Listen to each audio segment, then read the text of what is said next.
Hello good morning. ఈరోజు మనం news paper analysis కోసం సిద్ధంగా ఉన్నాం. ఈరోజు తెలుగు పత్రికల్లో వచ్చిన న్యూస్ పేపర్లో ఉన్న వార్తలపై విశ్లేషణ చేసే ప్రయత్నం చేద్దాం. ముందుగా సాక్షి పత్రికలో వచ్చిన ప్రధాన హెడ్డింగ్స్ని చూద్దాం. వచ్చే 5 ఏళ్ల లక్ష్యంపై ప్రభుత్వం పనితీరును వివరించేలా గవర్నర్ ప్రసంగం తయారీ. అదే సమయంలో గత ప్రభుత్వం తప్పిదాలను ప్రస్తావించేలా రూపకల్పన. నేడు అసెంబ్లీ ఉపసభలను ఉద్దేశించి ప్రసంగించనున్న గవర్నర్. సంబంధిత ప్రసంగ పాఠానికి ఆమోదం తెలిపిన కేబినెట్. రాష్ట్ర ఆర్థిక స్థితిగతులపై శ్వేతపత్రాలు విడుదల చేయాలని నిర్ణయం. నేడు అసెంబ్లీ ఆవరణలో ముఖ్యమంత్రి రేవంత్ అధ్యక్షతన కేబినెట్ భేటీ. అసెంబ్లీ సమావేశాలకు సంబంధించి నిన్న స్పీకర్ ఎన్నిక జరిగింది. స్పీకర్ ఎన్నిక తర్వాత ఈరోజు గవర్నర్ ప్రసంగం ఉంటుంది ఉభయ సభలను ఉద్దేశించి. ఆ ప్రసంగానికి సంబంధించి తెలంగాణ కేబినెట్ నిన్న అసెంబ్లీ ఆవరణలోనే సమావేశమై దానికి సంబంధించిన ప్రసంగానికి సంబంధించిన ఆమోదం తెలపడం జరిగింది. దాంట్లో ప్రధానంగా ఏ విధంగా ఉండబోతుందంటే వచ్చే 5 ఏళ్ళు ఏ విధంగా రాష్ట్రాన్ని అభివృద్ధి చేయాలి అనే విషయంపైనే ప్రధానంగా ఉండే అవకాశం ఉంది. అదేవిధంగా గత ప్రభుత్వం చేసిన తప్పిదాలను కూడా ఎత్తి చూపే ప్రయత్నం కూడా చేసే అవకాశం ఆ ప్రసంగంలో ఉన్నట్లు ఒక వార్త ప్రచురించారు. ఎందుకంటే గత 10 ఏళ్ళుగా తెలంగాణ వచ్చిన దగ్గర నుంచి ఈ రోజు వరకు, మొన్నటి వరకు నవంబర్ 30 వరకు బీఆర్ఎస్ ప్రభుత్వం అధికారంలో ఉంది కాబట్టి వారి యొక్క తప్పులు, వారు చేసిన అప్పుల గురించి, అదేవిధంగా ఆర్థిక పరిస్థితి గురించి కూడా చెప్పే ప్రయత్నం చేస్తారని, అదేవిధంగా వీరు తెలంగాణలో ఏర్పడ్డ కాంగ్రెస్ ప్రభుత్వం ఏదైతే ఉందో దాంట్లో వారు చేయబోయే అభివృద్ధి ఏంటి అనేది కూడా చెప్పే ప్రయత్నం చేయటం కోసం ఈ గవర్నర్ ప్రసంగం ఉండబోతుంది అన్నట్లు ఒక ప్రధాన వార్త ఈరోజు సాక్షిలో వచ్చింది. అదేవిధంగా భద్రతా వైఫల్యంపై రగడ. ప్రధాని మోదీ, కేంద్ర హోంశాఖ మంత్రి అమిత్ షా ఎవరనే వాళ్ళు లోక్సభ, రాజ్యసభలో ప్రతిపక్ష సభ్యుల డిమాండ్, ఆందోళనలు, నినాదాలతో ఉభయ సభల్లో తీవ్ర గందరగోళం. లోక్సభ నుంచి 13 మంది, రాజ్యసభ నుంచి ఒక విపక్ష ఎంపీ సస్పెన్షన్. శీతాకాల సమావేశాలకు సంబంధించి పార్లమెంటు సమావేశాలు జరుగుతున్నాయి. దానిలో మొన్న 3 ఆగంతుకులు ఏదైతే విజిటర్స్ గ్యాలరీ నుంచి ఎంపీలు కూర్చున్న చైర్స్కి దూకటం జరిగింది. పెద్ద ఎత్తున వాళ్ళు గ్యాస్ ఏదో వదిలి ఆ గ్యాస్ వల్ల చాలా అభద్రతా భావానికి గురై ఎంపీలు భయాందోళనలకు గురయ్యారు. వారిని పోలీసుల సాయంతో, అక్కడ భద్రతా సిబ్బంది సహాయంతో ఎంపీలు కూడా పట్టుకొని వారికి పోలీసులకి అప్పజెప్పిన సంగతి తెలిసింది. దానిపై నిన్న లోక్సభలో మరియు రాజ్యసభలో కూడా ప్రభుత్వం దీనికి సమాధానం ఎవరైనా ఇవ్వాలి, ప్రధాని మోదీ లేదా అమిత్ షా హోంమంత్రి కూడా ఎవరైనా ఇవ్వాలి అని చెప్పి పెద్ద ఎత్తున ఆందోళన చేశారు. ఆ ఆందోళన సమయంలో 13 మంది లోక్సభ సభ్యుల్ని, విపక్ష సభ్యుల్ని సస్పెండ్ చేశారు. అదేవిధంగా రాజ్యసభలో ఒక విపక్ష సభ్యుడిని సస్పెండ్ చేసినట్టు వార్త వచ్చింది. దీనిపై నిన్న పెద్ద ఎత్తున గందరగోళం నెలకొన్నట్లు, లోక్సభలో ప్లస్ రాజ్యసభలో కూడా గందరగోళం నెలకొన్నట్లు ప్రధానంగా వార్త వచ్చింది. ఇది సాక్షి పత్రికకు సంబంధించి 2 వార్తలు. రాజేంద్ర నగర్కు హైకోర్టు. భవన నిర్మాణానికి జనవరిలో శంకుస్థాపన, ఏర్పాట్లు చేయాలని అధికారులకు సీఎం ఆదేశం. సమీక్షలో పాల్గొన్న సీజే ఉన్నతాధికారులు. ఇప్పుడు మనకున్న హైకోర్టు ఏదైందో చాలా హిస్టారికల్ బిల్డింగ్ అది. తెలంగాణ హైకోర్టు అఫ్జల్గంజ్లో ఉంటుంది. దానికి సంబంధించి శిథిలావస్థలో ఉంది. దాన్ని యూజ్ చేసుకోవడానికి ఉపయోగపడట్లేదు అని చెప్పి దానికి సంబంధించి హైకోర్టు చీఫ్ జస్టిస్ నిన్న ముఖ్యమంత్రితో సమావేశమై మాకు హైకోర్టుకి కొత్త బిల్డింగు అవసరం ఉంది, కొత్త బిల్డింగ్కి సంబంధించి ప్రభుత్వం చర్యలు తీసుకోవాలి నిర్మాణానికి అని చెప్పి వారికి కలిసి చెప్పడం జరిగింది. దానికి ప్రభుత్వం వైపు నుంచి ముఖ్యమంత్రి గారు స్పందించి త్వరలోనే మేము ఒక 100 ఎకరాలు ఏదైతే స్థలాన్ని కూడా రాజేంద్ర నగర్లో కేటాయిస్తాం, రాజేంద్ర నగర్లో కేటాయించి దానికి సంబంధించిన నిధులను కూడా విడుదల చేస్తాం ఆ భవనానికి నిర్మాణానికి సంబంధించి అని చెప్పి ఒక పాజిటివ్గా స్పందించినట్లు ఒక వార్త ఇక్కడ రాయటం జరిగింది దీనిలో సాక్షి పత్రికలో. నెక్స్ట్ మనం ఈనాడులో టీఎస్పీఎస్సీ వైఫల్యాలపై హైకోర్టు జడ్జితో విచారణ. సిట్టింగ్ న్యాయమూర్తిని కేటాయించాలని కోరుతూ లేఖ రాస్తాం. పోస్టింగుల్లో పారదర్శక, వసతులు గరిష్ట వినియోగం, సీఎం కాన్వాయ్కి కొత్త వాహనాలు అవసరం లేదు, ఎయిర్పోర్టు మెట్రో అంత ఉపయోగకరం కాదు. గత ప్రభుత్వంలో సాగుకు విద్యుత్ ఇచ్చింది రోజు 10 గంటలలోపు. ఇష్టాగోష్ఠిలో ముఖ్యమంత్రి రేవంత్ రెడ్డి గారిని నిన్న ముఖ్యమంత్రి రేవంత్ రెడ్డి అదేవిధంగా హైకోర్టు జడ్జి చీఫ్ జస్టిస్ నిన్న కలవడం జరిగింది. కలుసుకున్న సందర్భంలో వారు హైకోర్టుకు సంబంధించి కొత్త భవనానికి స్థలం కేటాయింపు మిగతా విషయాలు చర్చించి దాంతోపాటు రేవంత్ రెడ్డి గారు సిట్టింగ్ జడ్జితో టీఎస్పీఎస్సీలో జరిగిన అవకతవకలు అనేక విషయాలపై సిట్టింగ్ జడ్జితో విచారణ చేయడం కోసం సిట్టింగ్ జడ్జిని ఒకళ్ళని కేటాయించాలని చెప్పి హైకోర్టు సీజేకి లేఖ రాస్తాం మేమని ముఖ్యమంత్రి రేవంత్ రెడ్డి నిన్న పేర్కొనడం జరిగింది. దాంట్లో దాదాపు 1 ఇయర్గా అనేక టీఎస్పీఎస్కి సంబంధించిన ఎగ్జామ్ పేపర్స్ లీక్ కావటం, ఆ ఎగ్జామ్ పేపర్స్ లీక్ అయిన దాని మీద నిరుద్యోగులు పెద్ద ఎత్తున ఆందోళన చేయటం, ప్రభుత్వం స్పందించకపోవడం గత ప్రభుత్వం జరిగింది.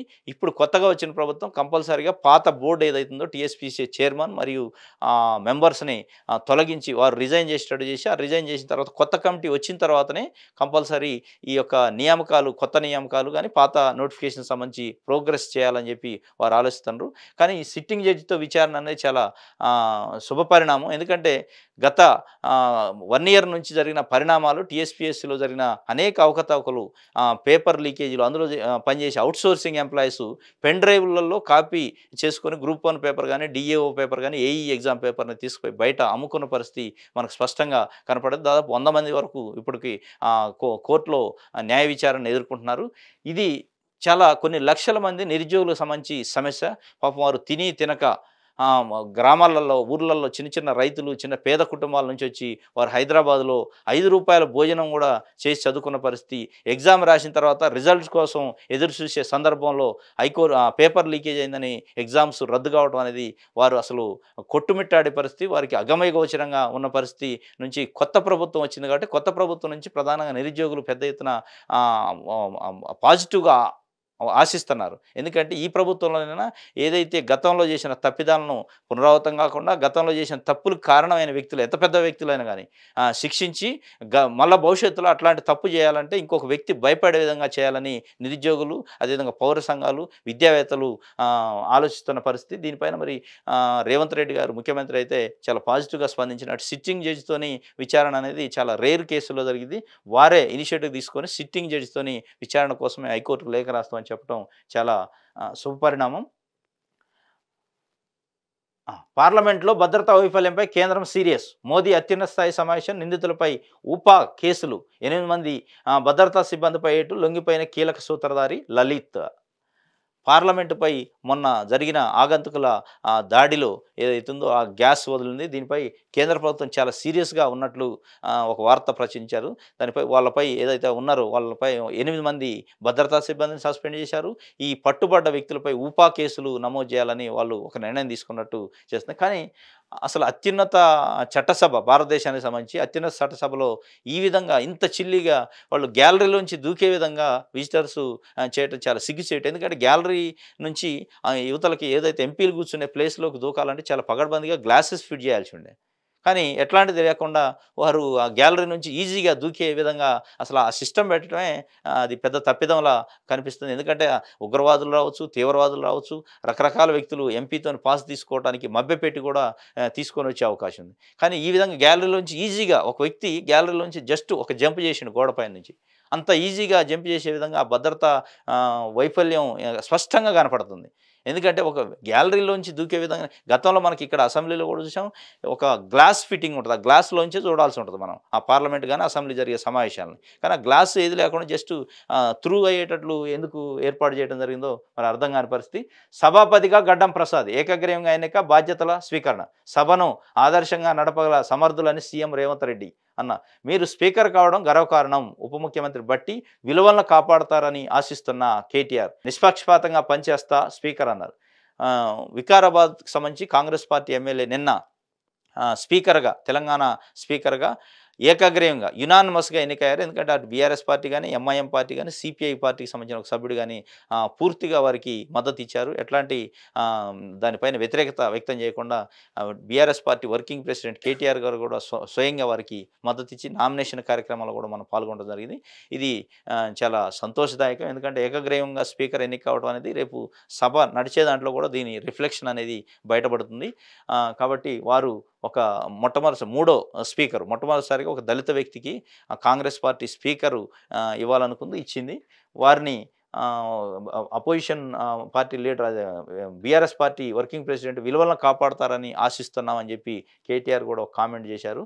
సభను ఆదర్శంగా నడపగలరు అనే సమర్థత మీలో ఉందని చెప్పి మిమ్మల్ని నియమించినట్లు ముఖ్యమంత్రి రేవంత్ రెడ్డి కూడా పేర్కొన్నట్లు ఇక్కడ రావడం జరిగింది. అదేవిధంగా ఐఏఎస్‌లు భారీ ఎత్తున నిన్న తెలంగాణ ప్రభుత్వం ఐఏఎస్ ఆఫీసర్‌లని భారీ ఎత్తున బదిలీ చేసినట్టు, ట్రాన్స్‌ఫర్ చేసినట్లు ప్రధాన వార్త.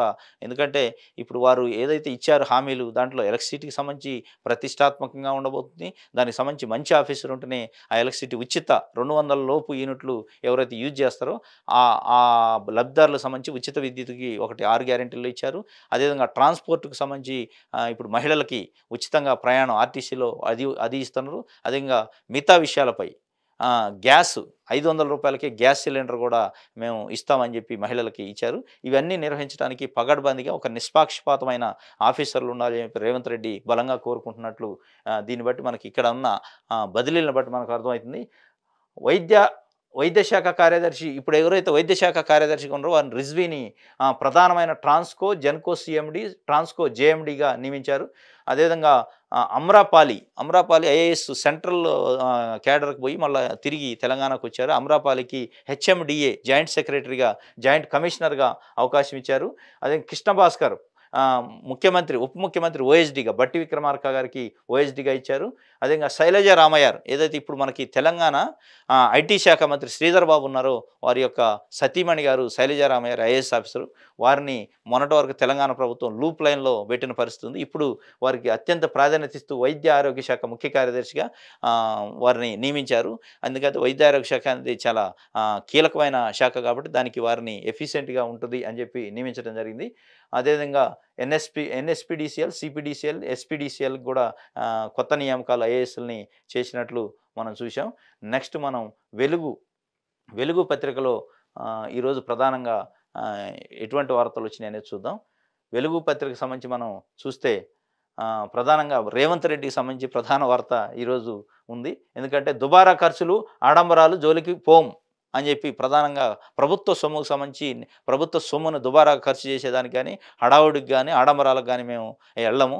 మామూలుగా నాకు సంబంధించిన కాన్వాయ్ని కూడా నాకు ఏదైతే సొంత కాన్వాయ్ ఉందో దాన్నే వినియోగించుకుంటా, ప్రభుత్వ సొమ్మును దుర్వినియోగం చేసి కొత్త కాన్వాయ్ ఏర్పాటు చేయాలన్న నాకు ఆ షోకు లేదు అన్నట్టు వారు అర్థంలో చెప్పారు. అదేవిధంగా క్యాంప్ ఆఫీస్ని కూడా ఒక షెడ్ మాదిరిగా ఉన్నా నాకు సరిపోద్ది, ప్రభుత్వ సొమ్మును, ప్రజల సొమ్మును నేను దుర్వినియోగం చేయను అని చెప్పడం చాలా ఇది హర్షణీయం. ఎందుకంటే జోలికి పోను ఎంసీఆర్హెచ్ఆర్డి సెంటర్లో తక్కువ ఖర్చుతో షెడ్ టైపులో క్యాంప్ ఆఫీసు, ప్రజాభవన్ బిల్డింగ్లను అవసరాలకు తగ్గట్టు వాడుకుంటాం.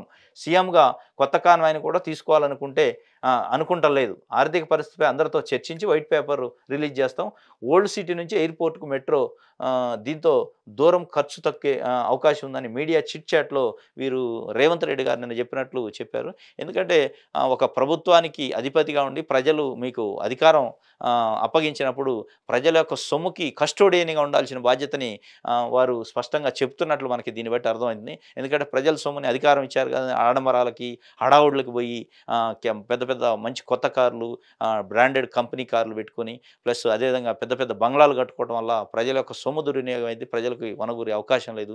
అదే ఖర్చును ప్రజలపై చేయడం వల్ల ప్రజలు సంక్షేమంగానే, ప్రజల అభివృద్ధికి, అదేవిధంగా రాష్ట్రం అభివృద్ధికి తోడ్పడిద్దని ఒక అర్థం వచ్చేలాగా వారు ఆలోచిస్తున్నట్లు ఇక్కడ ప్రధానంగా ఉంది. సీతారామ ప్రాజెక్టు రీడిజైన్లో అన్ని లోపాలే, హెడ్ వర్క్ పూర్తి చేయకుండా కాలువలు తవ్వితే ఏం ఫైదా? మంత్రి ఉత్తమ్ కుమార్, నీటిపారుదల శాఖ మంత్రి ఉత్తమ్ కుమార్ రెడ్డి నిన్న రివ్యూ చేశారు ప్రాజెక్టుల పైన, నీటిపారుదల శాఖ పైన. దాంట్లో సీతారామ ప్రాజెక్టు రీడిజైన్లో అన్ని లోపాలే ఉన్నాయి, హెడ్ వర్క్స్ పూర్తి చేయకుండా కాలువలు తవ్వటం వల్ల ఏమి ఉపయోగం, ఏం ఫైదా అవుతుందని చెప్పి రాశారు. పెండింగ్ ప్రాజెక్టులను 4 రకాలుగా విభజించి రిపోర్ట్ ఇవ్వండి, ఎన్నికలకు ముందు పిలిచిన టెండర్లను హోల్డ్లో పెట్టండి, ఏజెన్సీలకు వర్క్ అలాట్ చేయవద్దని ఆఫీసర్లకు ఆదేశం, సీతారామ ఆయకట్టు పెరగకుండానే అంచనా పెంచారు బట్టి, నల్గొండ ప్రాజెక్టులను నిర్లక్ష్యం చేశారు కోమటిరెడ్డి వెంకటరెడ్డి. నీటిపారుదల శాఖ పైన ప్రధానంగా రివ్యూ జరిగింది. దాంట్లో ఆ శాఖకు సంబంధించిన మంత్రి ఉత్తమ్ కుమార్ రెడ్డి, అదే కోమటిరెడ్డి వెంకటరెడ్డి, బట్టి విక్రమార్క, అదే పొంగులేటి శ్రీనివాసరెడ్డి, తుమ్మల నాగేశ్వరరావు వీరు నల్గొండ, ఖమ్మానికి సంబంధించిన ప్రధానంగా నీటిపారుదల అంశాలపైన చర్చించారు. ఈ సీతారామ ప్రాజెక్టు అనేది రీడిజైన్కి సంబంధించి లోపాలు ఉన్నాయని చెప్పి, ఇది ఖమ్మానికి సంబంధించి ఇప్పుడు ఏదైతే వ్యవసాయ శాఖ మంత్రి తుమ్మల నాగేశ్వరరావు గారు ఉన్నారో వారి యొక్క స్వప్నం ఇది. వారు పదే చెప్తుంటారు సీతారామ ప్రాజెక్ట్ని నిర్మించి సీతారామ ప్రాజెక్ట్ని పూర్తి ప్రాజెక్టు చేసి ఆ గోదావరి జలాల్ని తీసుకొచ్చి ఖమ్మం జిల్లా ప్రజల కాళ్ళు కడిగిన రోజే నాకు నా జన్మకి సార్థకత ఉంటుంది, నా రాజకీయ జీవితానికి విలువ ఉంటుంది అని చెప్పి ఎప్పుడు చెప్తుంటారు. దాంట్లో నిన్న ప్రధానంగా వారు అనేక సూచనలు సలహాలు ఇచ్చినట్లు మనకి దీన్ని బట్టి అర్థమవుతుంది. ఆ రీడిజైన్లో చాలా లోపాలు ఉన్నాయి. ఆ రీడిజైన్ సరిచేసి పాత కాంట్రాక్టర్లకి ఏజెన్సీలకి ఇచ్చిన వర్కుల్ని హోల్డ్లో పెట్టండి.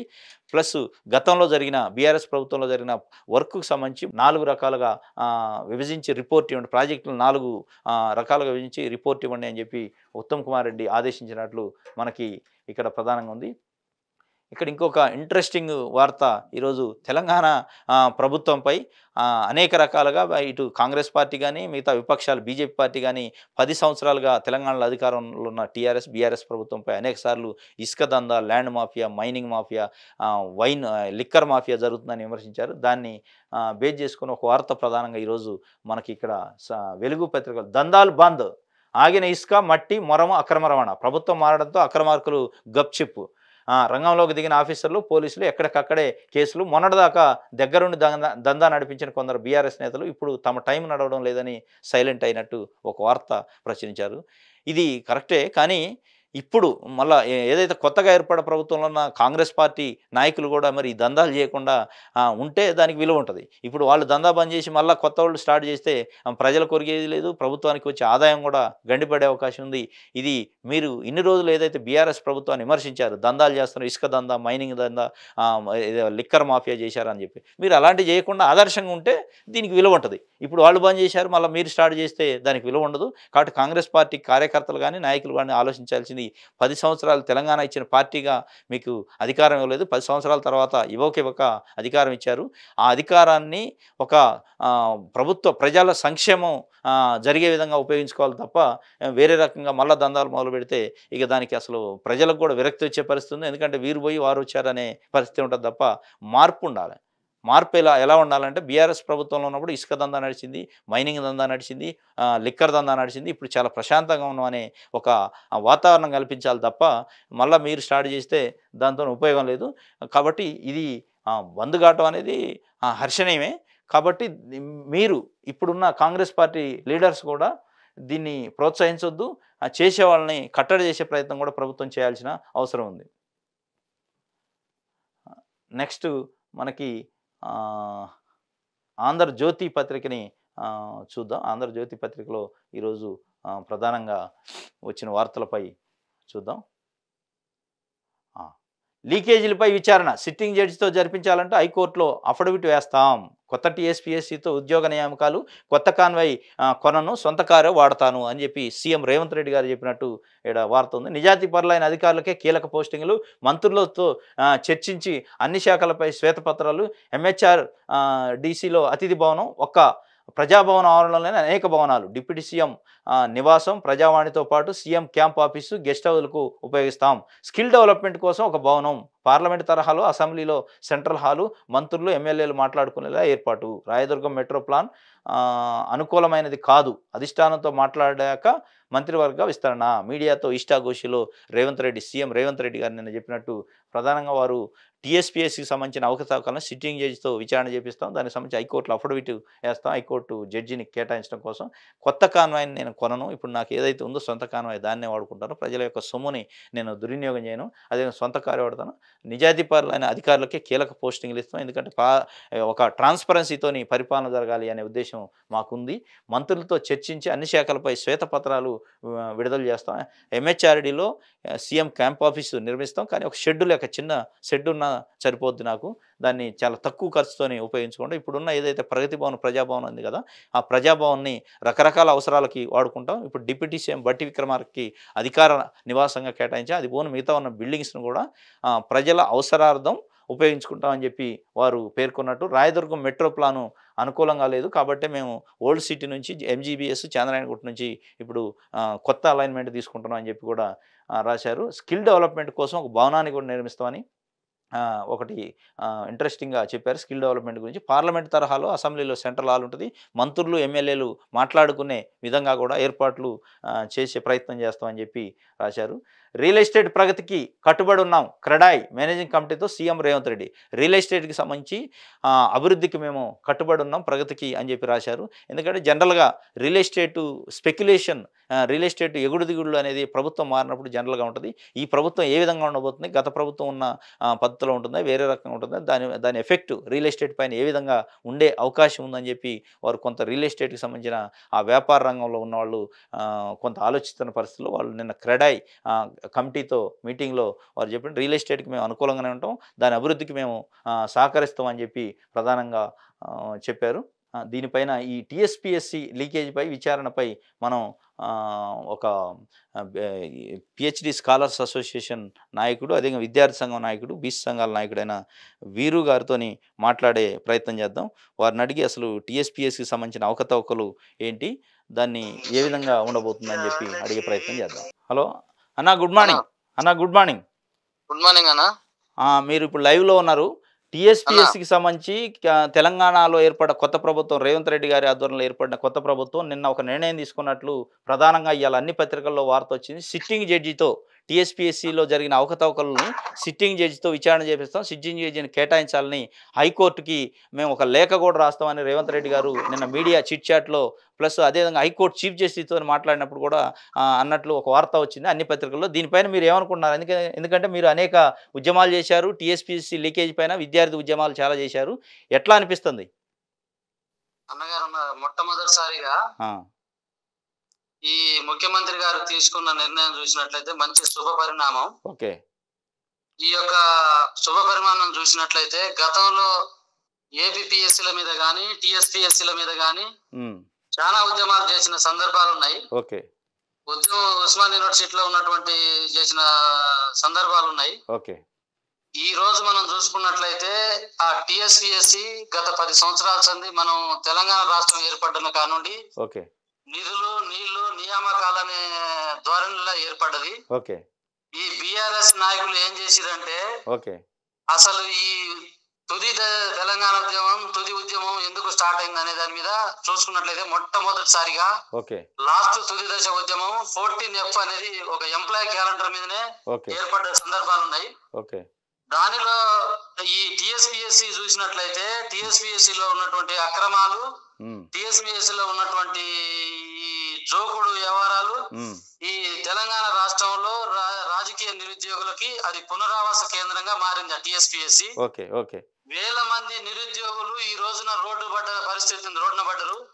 ఆర్టీసీ క్రాస్ రోడ్లలో డబ్బులు లేక కిరాయిలకు ఉండి 5 రూపాయల భోజనం చేసుకుంటూ కనీసం కూడా ఈ కోచింగ్లు చదివి ఒక్కొక్కరు వాళ్ళ గొంతులు పోంగా ఇది పోంగా చదివి కూడా వారు ఈ ఎగ్జామ్స్ రాసే సమయానికి వస్తే ఈ పోస్టులు అమ్ముకోవడం, ఈ బీఆర్ఎస్ నాయకులకు అది పునరావాస కేంద్రంగా ఎప్పుడైతే మారిందో ఆ ప్రభుత్వంలో ఉన్న పెద్దలు అంతా కుమ్ముక్కయి వాళ్ళని నియమించిన చైర్మన్లు, వాళ్ళు నియమించిన మెంబర్లు వీళ్ళంతా ఒక పెద్ద దోపిడిగా తయారయ్యి పోస్టులు అమ్ముకోవడం జరిగింది. ఈ పోస్టులు అమ్ముకోవడమే కాకుండా ఇల్లు ఉన్నటువంటి నిన్న ముఖ్యమంత్రి గారు తీసుకున్న నిర్ణయం చూసినట్లయితే అది చాలా మంచి శుభపరిణామం. నిరుద్యోగులు చూసినట్లయితే ఈ రోజు మన తెలంగాణ రాష్ట్రంలో చూసినట్లయితే దాన్ని అందరూ కూడా స్వాగతించే అంశం ఉంది. అలా ఎంత పెద్ద నాయకులు ఉన్నా కూడా సిట్టింగ్ జడ్జితో నేను విచారణ జరిపించి వాళ్ళు ఈ రోజు స్పెయిన్ లో ఉన్న వాళ్ళు కూడా గ్రూప్ 1 ఎగ్జామ్ రాసిర్రు. స్విట్జర్లాండ్ లో ఉన్న వాళ్ళు కూడా ఎన్ఆర్ఐ లో ఉన్నటువంటి జాబ్ చేసుకుంటే వాళ్ళు కూడా గ్రూప్ 1 పేపర్ అక్కడికి లీక్ అయ్యి అక్కడికి పోయిన సందర్భాలు ఉన్నాయి. వాళ్ళకి 110 మార్కులు 115 మార్కులు వచ్చిన సందర్భాలు ఉన్నాయి ఒక్కరోజు పుస్తకం పట్టిన వాళ్ళు కూడా. అంటే ఇది ఎంత దౌర్భాగ్య పరిస్థితి ఉందో తెలంగాణ రాష్ట్రం టీఎస్పీఎస్సీ ఈ బీఆర్ఎస్ నాయకులు ఎందుకు మరి దాన్ని ఇది చేయట్లేదు అర్థం కావట్లేదు. ప్రభుత్వం కుప్ప కూలిపోవడానికి కూడా ఇది టీఎస్పీఎస్సీ ప్రధాన కారణంగా మనం చెప్పవచ్చు. ఈ రోజు పరిస్థితులు చూసినట్లయితే ఈ పెద్దలు గాని ఆ టీఎస్పీఎస్సీ మెంబర్లు గాని చైర్మన్లు గాని వాళ్ళని ఉరిదీయాలి అసలు. ఎందుకంటే ఈ నిరుద్యోగుల కోసం ఎవరికి తెలియదు.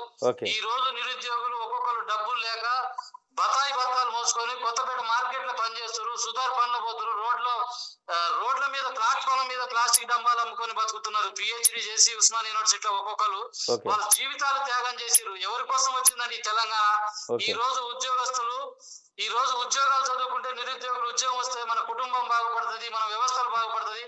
కనీసం పండగలో కూడా నిరుద్యోగులు ఊళ్ళలో పోకుండా ముఖాలు చూపించుకోకుండా పెళ్లిళ్ళు చేసుకోకుండా పెళ్లిళ్ళు చేసుకున్న వాళ్ళు చాలా ఇబ్బందులు పడ్డ సందర్భాలు ఉన్నాయి.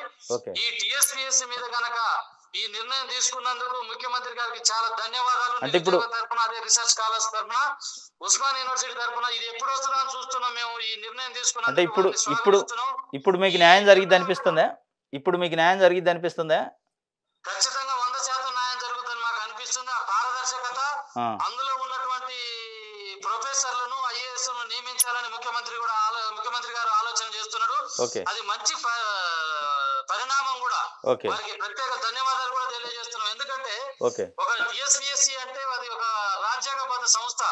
అందులో కనుక రాజకీయ బ్రోకర్లు, రాజకీయ జోకర్లు అలా పోయి టికెట్లు రానోళ్ళు, ఓడిపోయిన వాళ్ళు, అది పునరావాస కేంద్రంగా అయింది. దాన్ని ప్రక్షాళన చేయడం అంటే మొదటి దానికి వారి యొక్క సూచిక ఎంత ముందు చూపు ఉందని మాకు ఖచ్చితంగా అర్థమవుతుందండి శ్రీనివాస్ గారు. ఓకే. ఇంకోటి ఇంట్రెస్టింగ్, నమస్తే తెలంగాణలో ఈరోజు ఒక ఇంట్రెస్టింగ్ వార్త ప్రచురించారు. ఏంటంటే నిన్న డీజీపీని బీఆర్ఎస్ పార్టీకి సంబంధించిన నాయకులు మాజీ మంత్రి సత్యవతి రాథోడు, బాల్కం సుమన్ మాజీ ఎమ్మెల్యే, అదేవిధంగా దాసో శ్రవణ్ బీఆర్ఎస్ పార్టీ నాయకులు ముగ్గురు కూడా కలిసి ఒక వినతి పత్రం సమర్పించినట్లు సూర్య నాయక్ అని చింతపల్లి పోలీస్ స్టేషన్లో లాకప్ డెత్ అయింది. దానిపైన మొన్న 10వ తారీఖు రోజు లాకప్ డెత్ అయింది. దానిపైన సమగ్ర విచారణ జరపాలి, కఠినంగా శిక్షించాలి అని చెప్పి ఒక వార్త రాశారు. అదేవిధంగా వారు బీఆర్ఎస్ నేతలపై దాడులు కాంగ్రెస్ యత్నం చేస్తుంది, దాన్ని కూడా మీరు నిర్మూలించాలి బీఆర్ఎస్ నాయకులు. ఎందుకంటే ప్రభుత్వం వచ్చి కూడా కొత్త ప్రభుత్వం 10 రోజులు కూడా పట్టుమని 10 రోజులు కాలే, కానీ మా పైన దాడులు జరుగుతున్నాయి. మేము 10 సంవత్సరాల్లో ఎక్కడ కూడా ప్రతిపక్షాలను వేధించలేదు, అదేవిధంగా ప్రజా సంఘాలని గొంతు నొక్కలేదు. ఆ గొంతు నొక్కే ప్రయత్నం, ప్రతిపక్షాలను వేధించే ప్రయత్నం కాంగ్రెస్ పార్టీ ప్రభుత్వం చేస్తుందని చెప్పి వారు ఒక మెమోరాండం నిన్న ఇచ్చినట్లు మనం ప్రధానంగా చూడవచ్చు. దాన్ని ఎట్లా చూస్తారు? మీరు అనేక ఉద్యమాలు చేశారు, ఆ ఉద్యమ సమయంలో బీఆర్ఎస్ ప్రభుత్వం ఎట్లా వ్యవహరించేది, ఇప్పుడు వారు చేసే కామెంట్ని మీరు ఎట్లా చూస్తారు? ఇది మాత్రం శ్రీనివాస్ గారు పెద్ద జోకు లెక్కనే ఉన్నది. ఎందుకంటే అసలు వారికి డీజీపీని కలిసే స్వేచ్ఛ వచ్చింది. అసలు నేను ఒక మొట్టమొదటిసారిగా ఒక విషయం మీకు చెప్తున్నా. వారికి అసలు డీజీపీని కలిసే స్వేచ్ఛనిచ్చింది. అసలు ప్రభుత్వం ఏర్పడి 10 రోజులు కాలేదు, దాడులు జరుగుతున్నాయని వాళ్ళు ఈ రోజు డీజీపీ గారిని కలిసిరు. మేము యూనివర్సిటీలో రిప్రజెంట్ చేయడానికి పోలీస్ స్టేషన్లో కానీ కనీసం బయటికి వెళ్ళే సందర్భంలో కనీసం మా హక్కులను కూడా తెలియజేయడానికి బయటికి వెళ్తే మమ్మల్ని హౌస్ అరెస్ట్ చేసిన సందర్భాలు ఉన్నాయి. వాళ్ళు కనీసం పోలీస్ స్టేషన్ మన ఎన్సీసీ గేట్లు కూడా దాటని సందర్భాలు ఉన్నాయి. ఆ బీఆర్ఎస్ నాయకులకు మరి ఎందుకు భయం అవుతుంది, ఎందుకు వణుకు పుడుతుంది అనేది మాకు అర్థమవుతుంది. ఇప్పుడు బీఆర్ఎస్ నాయకులు గతంలో 9.5 సంవత్సరాలు పరిపాలన చేసినప్పుడు వాళ్ళు వైను, మైను, శాండ్, ల్యాండ్ అంటే ఈ 4 రకాలను కూడా గ్రూప్ లో పెట్టుకొని వాళ్ళు పనిచేసారు. మరి వాళ్ళు ఇవన్నీ కూడా ఈ గుప్పిట్లో పెట్టుకున్నప్పుడు వాళ్ళు ఎన్ని ఆక్రమించారు, భూ ఆక్రమణ చేసిరు, భూ కబ్జాలు చేసిరు, వారు వైన్ షాపులు వాళ్ళు కన్సాయిగల జరిపిరు, ఇసుక దందాలు చేసిరు, గంజా వ్యాపారాలు చేసిరు. మరి వాళ్ళకి అందుకనే భయం అవుతుంది. ఇప్పుడు ప్రభుత్వం పారదర్శకత ఇప్పుడు కొనసాగిస్తుంది కాబట్టి ఈ పారదర్శకత మరి ఎక్కడైతే మేము దొరుకుతామనో లేకపోతే ఎక్కడైతే మేము ఇది అవుతామని చెప్పి వాళ్ళ భయం చొరబడ్డది. వాళ్ళకి ఎంతటి వారినైనా శిక్షించాల్సిందే. మరి గతంలో కేటీఆర్ గారు మరి అక్కడ ఆయన సిరిసిల్లలో నేరెళ్ల బాధితులు ఉన్నారు. వాళ్ళు ఇప్పటికి కూడా సంసారానికి కూడా నోచుకోలే, వాళ్ళు సంసారం చేసే పరిస్థితి లేరు. వాళ్ళు సంసారానికి పనికి రాకుండా పోలీసు మన మిత్రులు కొట్టిన సందర్భాలు ఉన్నాయి. వారు రాజకీయ అండదండలు చూసుకొని పోలీసు మిత్రులను ఎట్లా వాడుకున్నారో వాళ్ళని మనం ఎన్నో పేపర్లు వచ్చారు, మీరు కూడా గతంలో చూసిరు, మీరు కూడా గతంలో చాలా సందర్భాలు చర్చించుకున్న సందర్భాలు ఉన్నాయి. ఈ నేటికి కూడా వాళ్ళు సంసారాన్ని పనికి రాకుండా చేసిండు కేటీఆర్ గారు. మరి వాళ్ళకి వారి పాపం ఎట్లా కొట్టుకోవాలి, ఎవరికి కొట్టుకోవాలి? మరి ఈ రోజు మాట్లాడేదాన్ని బట్టి టిఆర్ఎస్ నాయకులు, ఈ బిఆర్ఎస్ నాయకులు సిగ్గు లచ్చ శివునెత్తులు ఉండాలి. ఈ రోజు మన డీజీపీని కలిసి, మన డీజీపీ గారిని కలిసి మనం రిప్రజెంట్ ఇస్తున్నాం, మా హక్కులను కాపాడాలని చెప్పి అంటానికి కనీసం సిగ్గు లచ్చ ఉండాలండి. ఎందుకంటే ఫస్ట్ మనం ఒక మంచి పని చేసినప్పుడు దాన్ని మనం స్వాగతించాలి. మరి వాళ్ళకి ఎందుకు భయం అవుతుందో మీకు అర్థమై ఉంటది. వాళ్ళు చేసిన అరాచకాలు, వాళ్ళు చేసిన ఇటువంటి వాటి మీద చాలా ఉన్నాయి. గతంలో కూడా మనం చూసుకున్న సందర్భాలు ఉన్నాయి. వాళ్ళు ఎట్లా అంటే వాళ్ళు చెప్పు చేతలు పెట్టుకొని ఎమ్మెల్యేలు ఇసుక దందాలు, అదే విధంగా వైను, మైను అన్ని కూడా వాళ్ళు చేసిన సందర్భాలు ఉన్నాయి. కాబట్టి ఎంతటి వారినైనా శిక్షించాల్సిందే, అందరినీ గుంజాల్సిందే, బయటికి వాళ్ళందరూ జైలు పంపాల్సిందే. ప్రభుత్వం మంచి నిర్ణయం తీసుకుంటుంది. ఈ రోజు మన రిప్రజెంటేషన్ వాళ్ళు ఇవ్వడానికి అసలు ఎందుకు పోయారు, ఏంటికి పోయారు అనేది కూడా మాకు అర్థమవుతుంది. అసలు వాళ్ళకి స్వేచ్ఛ ఉన్నది. ఈ రోజు ఆ రోజు మేము ఆఫీసులో కూడా పోయే స్వేచ్ఛ మాకు లేదు, కనీసం మేము రిప్రజెంట్ ఇవ్వడానికి కూడా లేదు. మమ్మల్ని చాలా సందర్భాల్లో హౌస్ అరెస్ట్ చేసిన సందర్భాలు ఉన్నాయి. మరి ఎందుకు మాట్లాడుతున్నారు వాళ్ళు ఇప్పుడు కనీసం ఉండాలి మరి ఈ నాయకులకి. థ్యాంక్ యూ అండి. ఓకే అండి. ఇప్పుడు ఆంధ్రజ్యోతిలో ప్రధానంగా ఒక వార్త ప్రచురించారు. గత 3-4 రోజులుగా ఉస్మానియా యూనివర్సిటీకి సంబంధించి పెద్ద ఎత్తున విద్యార్థి సంఘాలు, విద్యార్థులు ఉద్యమం చేస్తున్న పరిస్థితి. అక్కడ ఉన్న Osmania university administration building VC, registrar ఉండే అడ్మినిస్ట్రేషన్ బిల్డింగ్‌కి సంబంధించి ఆహ్, దాని చుట్టూ వేసిన కంచెలు, అదేవిధంగా ఆ బారికేడ్స్‌ని తొలగించాలి. ఇది ప్రజాస్వామ్య తెలంగాణ, ప్రజల ప్రభుత్వం వచ్చింది, ప్రజాప్రభుత్వం ఉంది. కాబట్టి దాన్ని తొలగించాలని చెప్పి పెద్ద ఎత్తున ఉద్యమం చేస్తున్నారు విద్యార్థులు.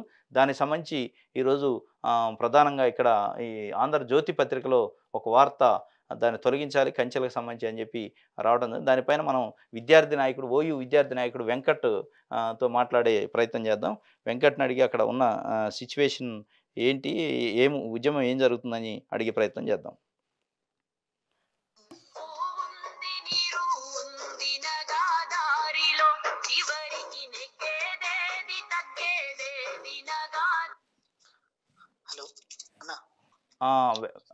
వెంకట్, మీరు లైవ్‌లో ఉన్నారు ఇప్పుడు న్యూస్ పేపర్ అనాలిసిస్‌లో.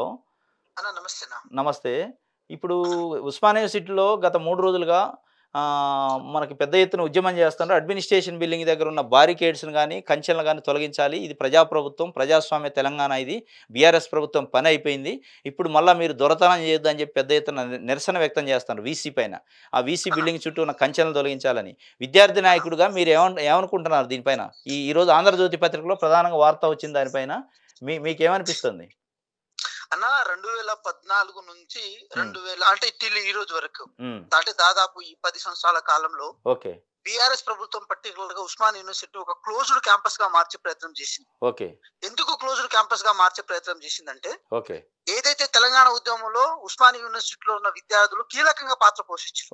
అంటే మా ఉద్యోగాలు మాకు రావాలి, తెలంగాణ రాష్ట్రం ప్రత్యేకంగా ఏర్పడాలని చెప్పి ఇక సెంట్రలైజ్డ్ గా అంటే సెంట్రిక్ గా ప్రధాన కేంద్రంగా తెలంగాణ ఉద్యమం నడిచిన క్రమంలో అదే ఉద్యమము అదే స్ఫూర్తిని ఉస్మానియా యూనివర్సిటీ విద్యార్థులు కోల్పోలేదు కాబట్టి రేపు కేసీఆర్ వచ్చిన తర్వాత ఈ స్ఫూర్తితో నన్ను దించేస్తారు, నన్ను ఇబ్బంది పాలు చేస్తారని చెప్పి దాన్ని క్లోజ్డ్ క్యాంపస్ సిస్టమ్ గా మార్చారు. సరే, వారిని దించడంలో ఉస్మానియా యూనివర్సిటీ కీలక పాత్ర పోషించింది, అది వేరే విషయం.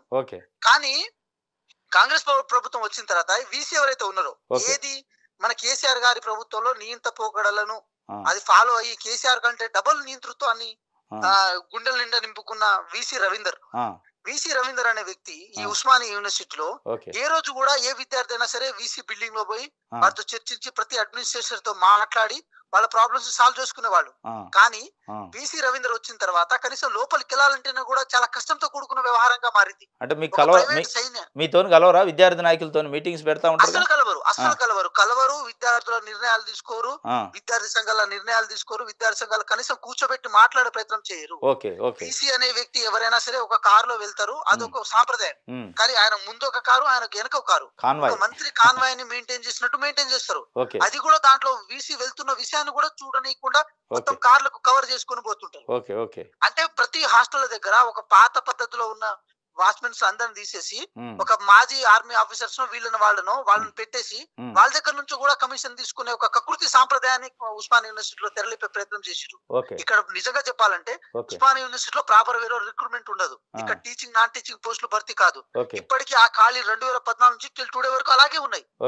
అవి దాని గురించి ప్రశ్నించిన, లేకపోతే క్వాలిటీ ఆఫ్ ఎడ్యుకేషన్ కోసం ప్రశ్నించిన, ఫీజుల విషయంలో ప్రశ్నించిన, ఫీజులు కూడా ఎట్లా పెరుగుతాయి అంటే 2000 అంటే ఒక 2 సంవత్సరాల క్రితం 10,000 ఉన్న ఫీజు తర్వాత 1 సంవత్సరం తర్వాత 15,000 అయింది. ఇప్పుడు అది 30,000గా మారింది.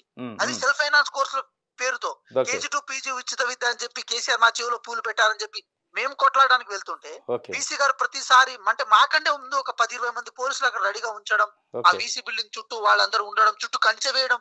వీసీ బిల్డింగ్ చుట్టూ కంచె వేయడానికి అదేమా డిఆర్టీఓ ఆఫీసా, బిహెచ్ఎల్ ఆఫీసా, లేకపోతే ఈసీఎల్ ఆఫీసా? విద్యార్థులు చదువుకునే విశ్వవిద్యాలయం అది. విశ్వవిద్యాలయం కదా. వీసీ బిల్డింగ్ అంటే అది ప్రజా సంబంధించిన అంశం కదా. దాంట్లో ఎవరైనా రావచ్చు, ఎవరైనా పోవచ్చు. సరే, మీకు సెక్యూరిటీ కన్సర్న్ ఉంటే మీరు ఇట్లా ఉండండి అని చెప్పి రెగ్యులేట్ చేయొచ్చు. కానీ మొత్తానికి రెగ్యులేట్ చేయకుండా మొత్తం కంట్రోల్ చేసేసి మొత్తం చెక్ పెట్టేద్దామంటే విద్యార్థుల సమస్యను ఎవరు వింటారు? గవర్నర్ గారు మేము చెప్పినా వినే పొజిషన్ ఉండదు. కేసీఆర్ గారు ఏమో చుట్టూ ఫామ్ హౌస్ లో ఉంటారు, లేకపోతే ప్రగతి భవన్ లో ఉండేటోళ్ళు, చుట్టూ కంచెలు ఉండేటి. ఎక్కడైతే ప్రగతి భవన్ లో కంచెలు ఎలా ఉండేవో వీసీ బిల్డింగ్ చుట్టూ కూడా కంచెలు అలాగే ఉన్నాయి.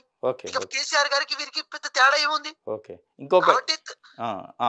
ఇంకొక ప్రధాన వార్త వెలుగు పత్రికలో ఈరోజు ప్రధాన వార్త ప్రచురించారు. మీరు యాజ్ ఏ కాంగ్రెస్ పార్టీ నాయకుడిగా, విద్యార్థి నాయకుడిగా ఏ విధంగా చెప్తారు? దందాలు బంద్, ఆగిన ఇసుక, మట్టి, అదేవిధంగా మైనింగ్ మాఫియా అని చెప్పి ఒకటి. ఎందుకంటే బీఆర్ఎస్ పార్టీ నేతలు దగ్గరుండి ఈ మాఫియాలను చేసేది, ఇప్పుడు కొత్త ప్రభుత్వం వచ్చింది కాబట్టి మనది నడవదు అని చెప్పి దందాలు బంద్ చేసినట్టు ఒక వార్త ప్రచురించారు. దీనిపైన ఏమనుకుంటున్నారు? ఈ దందాలు ఇప్పుడు వీళ్ళు ప్రభుత్వం పోయింది కాబట్టి బంద్ అయ్యి మళ్ళీ కొత్త ప్రభుత్వం వచ్చింది కాబట్టి ఈ నాయకులు, మీ నాయకులు కూడా ఏమైనా చేసే అవకాశం ఉందా? మరి ఆ మార్పు ఏమైనా చూపిస్తారా పాత దందాలని బంద్ చేసేటట్టు? సార్ ఒక మాట ఏంటంటే, బీఆర్ఎస్ పార్టీ నాయకులు వాళ్ళ 10 సంవత్సరాల కాల పరిపాలనలో గుడిలో ఉన్న లింగాన్ని ఈ రెండింటినీ మింగే ప్రయత్నం చేశారు. ఓకే, బకాసురులాగా మారిపోయారు వాళ్ళు. మట్టిని వదలలే, ఇసుకను వదలలే, రాళ్ళను వదలలే, రప్పను వదలలే, దేని వదలలే. ఏదైతే ఒక 20 సంవత్సరాల క్రితం చిన్నప్పుడు ఎవరైనా ఒక గుట్టనో లేకపోతే ఒక మట్టి తట్టనో లేకపోతే ఒక ఇసుకనో ఇంత చూసిన వ్యక్తి 20 సంవత్సరాల తర్వాత అది ఎక్కడ లేకపోవడం అంటే ఒక ఆశ్చర్యాన్ని గురి చేయడం, అదంతా ఒక వనరు కదా అది.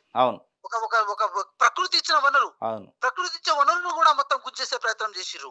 కేవలం అంటే మీరు ఒకసారి గమనించండి, ఒక ఇల్లీగల్ మైనింగ్ ని వాళ్ళు తెరదీసే ప్రయత్నం చేసిర్రు. దానికి వాళ్ళు సేఫ్టీ కోసం అక్కడ ఉన్న ఎస్ఐలను, సిఐలను వాళ్ళ కన్సర్న్ లో పెట్టుకోవడం, వాళ్ళకి మామూలు ఇవ్వడం, ఎవరైనా సరే లోకల్ లెవెల్ ఎవరైనా ప్రశ్నిస్తే వాళ్ళ మీద కేసులు పెట్టడం. మీరు చూసారు నేరేళ్ల బాధితులు మొదలు పెడితే మొన్న వరకు తుంగతుర్తిలో ఎంత పెద్ద ఇష్యూ జరుగుండే, తుంగతుర్తిలో కూడా ఇసుక మాఫియా విషయంలో ఎంత పెద్ద ఇబ్బంది జరుగుండే. సో దీని వల్ల సామాన్య ప్రజలకు ఇబ్బంది కలగడంతో పాటు మన సహజ వనరు మొత్తం ఆగమైపోతుందని చెప్పి కాంగ్రెస్ పార్టీ కన్సర్న్ దృష్టికి వచ్చింది కాబట్టి దాని మీద ఉక్కుపాదేసే ప్రయత్నం చేశారు. కానీ మరి మీరేమన్నా ఆదర్శంగా ఉంటారా? మళ్ళీ మీరు స్టార్ట్ చేస్తారా? 10 సంవత్సరాల అధికారం లేదు, కరువులో ఉన్నారు కదా. 70 సంవత్సరాలు ఏం చేశారు? 70 సంవత్సరాల నుంచి కాపాడుకుంటున్న వనరు కదా ఇది. అంటే 10 సంవత్సరాలు ప్రయత్నం చేశారు కదా. 10 సంవత్సరాల నుంచి అధికారం లేదు, కరువులో ఉన్నారు, కాంగ్రెస్ పార్టీ నాయకులు కూడా మళ్ళీ స్టార్ట్ చేస్తారు అనేది ప్రజల్లో చర్చ. అది అధికారం కాంగ్రెస్ పార్టీ కొత్త కాదు. ఈ రోజు కొత్తగా అధికారంలో కాంగ్రెస్ పార్టీ వస్తలేదు, కొత్తగా అధికారాన్ని చేపట్టలేదు. అదేదో కోతి కొబ్బరి చిప్ప దొరికినట్టు వాళ్ళు చేశారు కదా ఈ 10 సంవత్సరాల కాలంలో. ఈ 10 సంవత్సరాల కాలంలో వాళ్ళు దోచుకున్నారు కదా. మిగులు రాష్ట్రంగా ఇచ్చింది కాంగ్రెస్ పార్టీ తెలంగాణని. మిగులు రాష్ట్రంగా తెలంగాణ కాంగ్రెస్ పార్టీ ఇస్తే ఈరోజు అప్పుల రాష్ట్రంగా మారిపోయింది. మేమేదో 2-3 లక్షల కోట్లు, 5 లక్షల కోట్లు అనుకున్నాం, అది 8 లక్షల కోట్లు దాటిపోతుందంట. మరి దాన్ని ఎవరు బాధ్యత తీసుకోవాలి? అది అంటే కోతి కొబ్బరి చిప్ప దొరికినట్లు ఎవరు చేసుకున్నారు మరి? అంటే మేమేమంటున్నాం అంటే సార్, ఇక్కడ మీరు ఒకటి గమనించండి, తెలంగాణ రాష్ట్రాన్ని చాలా క్లియర్ కట్ గా ఒక మంచి రూపంలో వీళ్ళ చేతిలో పెట్టిన తర్వాత దాన్ని అరుంధతి సినిమాలో దాన్ని దయ్యం రూపంలో ఎట్లా మార్చారు అట్లా మార్చుకున్నారు వీళ్ళు. కాబట్టి మేమేమంటున్నాం అంటే, తెలంగాణ రాష్ట్ర సహజ వనరులను కాపాడుకునే విషయంలో కాంగ్రెస్ పార్టీ ఒక క్లియర్ కట్ విజన్ ఉంది. ఆ విజన్ లో భాగంగా మరి మట్టి మీద, ఇసుక మీద, రాళ్ల మీద, రప్పల మీద, గుట్టల మీద సంపాదించుకునేంత నీచ స్థితికి కాంగ్రెస్ పార్టీ నాయకులు గాని, ఎమ్మెల్యేలు గాని, ప్రజాప్రతినిధులు గాని దిగజారలేదు. కాబట్టి ఆ విషయంలో ఎటువంటి డౌట్ లేదు. తెలంగాణ ప్రజానీకాన్ని కూడా ఎప్పటికప్పుడు కాంగ్రెస్ పార్టీ ఒక మెసేజ్ ఇద్దామనుకున్నది, దానికి ఫాలో అవుదాం అనుకుంటున్నది. ఓకే, థ్యాంక్ యూ వెంకట గారు. థ్యాంక్ యూ అన్న. ఇది ఈరోజు మనం న్యూస్ ఎనాలిసిస్లో గమనించిన విషయాలు, తెలుగు పత్రికల్లో వచ్చిన వార్తల్ని మనం విశ్లేషించే ప్రయత్నం చేసి 2 గెస్టులు కూడా ఫోన్ లైన్లకు తీసుకొని వారు చెప్పే విషయాలను కూడా వినడం జరిగింది. రేపు మళ్ళీ తాజా వార్తలతోని కలుసుకునే ప్రయత్నం చేద్దాం. Thank you.